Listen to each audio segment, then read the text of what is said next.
Hello, what's up mga ka-J-Vlog? Welcome ulit sa panibagong video. At sa video na to, unbox natin finally ang isang bagong labas sa smartphone ngayon, 2024, ang Poco X6 5G.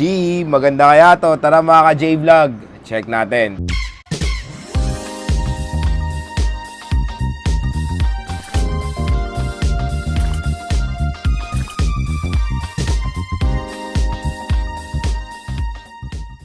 So, ang lupit talaga ni Poco mga ka-J-Vlog.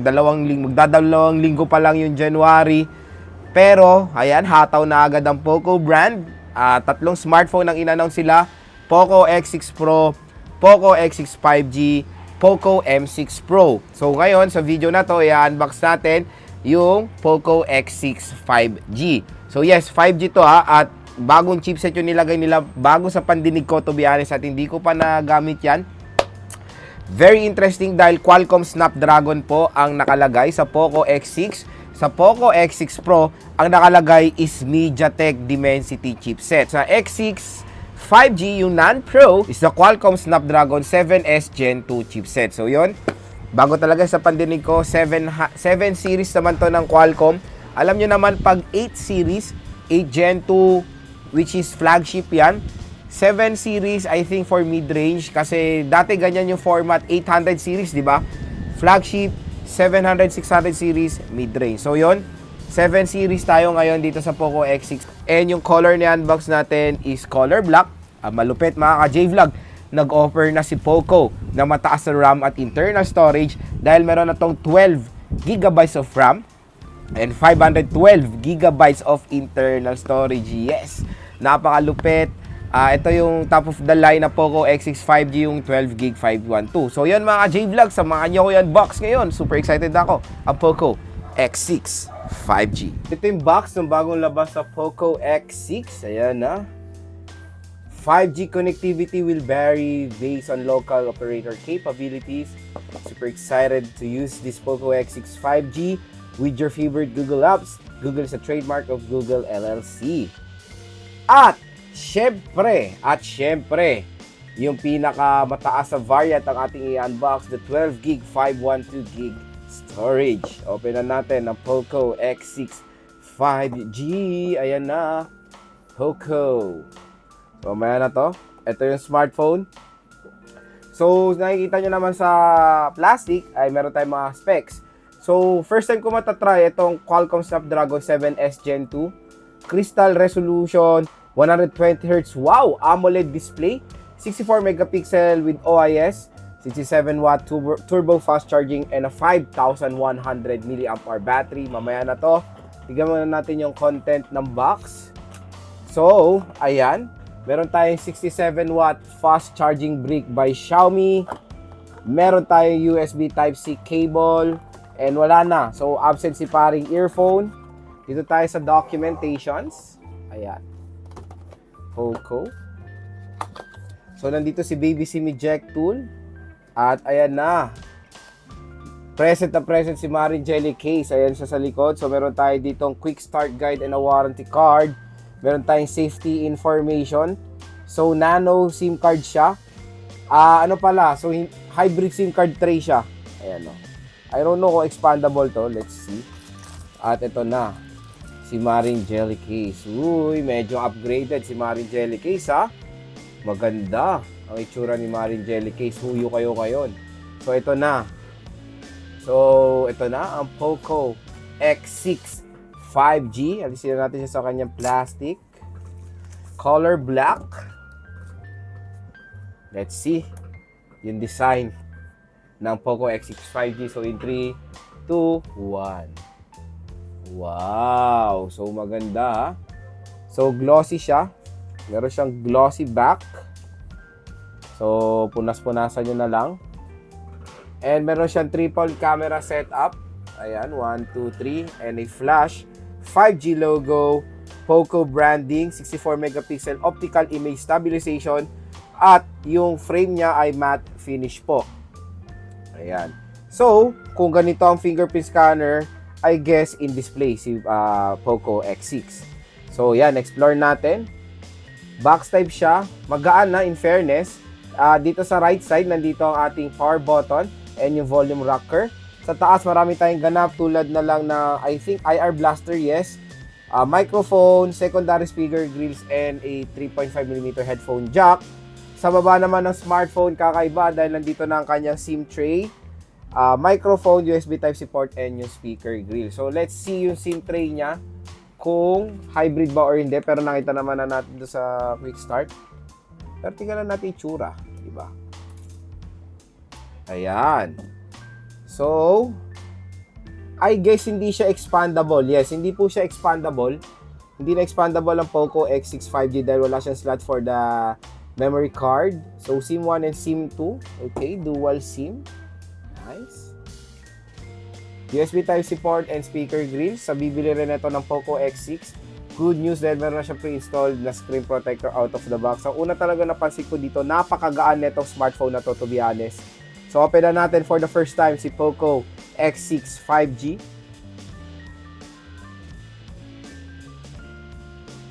Ayan, Poco, powered by Android.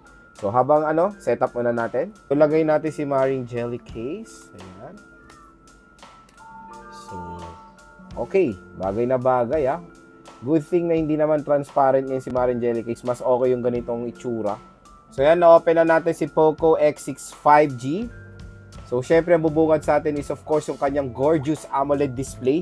Next is, tignan natin yung storage out of the box. And good news, meron siyang 512GB of internal storage. So naka Android 13 pa to. Out of the box to 37.9GB. So, ang system lang is 11.77GB. Naglo-loading pa sa mga iba. Pero, ayan, ang laki. 474GB pa ang available. Grabe. System files is 18GB. So, yan. Other files, malaki. So, a total of 37. Okay lang yan dahil malaki naman available. 475 pa. Marami pa tayo malalagay dito sa Poco X6 5G. So, next is yung display, of course. Tingnan natin. Display is 120Hz screen refresh rate for smoother animation, of course. So, set natin for custom 120Hz. Ayan, napaka-smooth. Napakaganda na itong smartphone na to. In-display fingerprint scanner pa siya. So, si Poco X6 5G ay merong triple rear camera. Yung main camera niya is merong 64 megapixels. Meron siyang 8 megapixel ultra wide and a 2 megapixel macro lens. Sa front camera naman, meron siyang 16 megapixels at both phones ay capable naman ng Full HD 1080p video recording.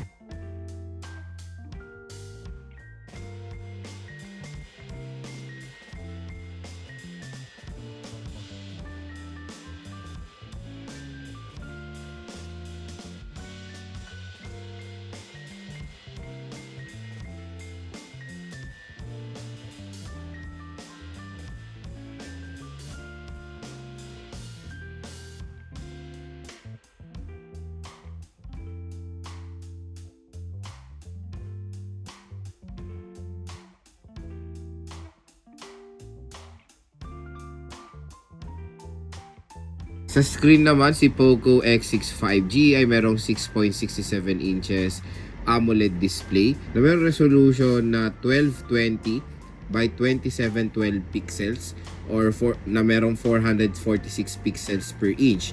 Support niya rin ang 120Hz screen refresh rate. Sa OS naman, out of the box, sa Android 30 siya with MIUI 14, pero syempre pwede ito ma-update sa Android 14 with HyperOS. Sa chipset, meron siyang Qualcomm Snapdragon 7S Gen 2 chipset na 4nm.